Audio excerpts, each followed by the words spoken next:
Aku seneng rondo tapi aku omong ngoni anake. Lho, anyar maneh, gelem mbokne ora gelem anake. Kok apik temen aturane ndokmu. Tapi ora apa-apa sih, seneng omboke ora seneng anake ora apa-apa. Sesuk anake gede dewasa didek ndasmu. Gila wong wedok niku wong sing paling sakti niku wong wedok. Bener, iso nguripno barang sing mati, iso matekno barang sing urip. Niku wong wedok. Dadi kula eling-eling ya bener ya ini iki.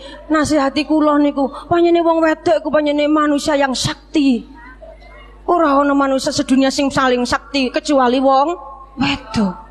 Iso nguripno barang sing mati, iso matekno barang sing ngene iki sing rondo muk linga-linga. Cangkemmu kok lames men kok iku sapa takok-takok cangkemku lah ya wis balapes roti lapis bas sembarang. Hello cangkemku ya. Jaluk untune siji tak gawe gandungan kunci. Untuk gawe gandungan kunci ya Allah jorek rek. Bila kau mati. Terus? Innalillahi.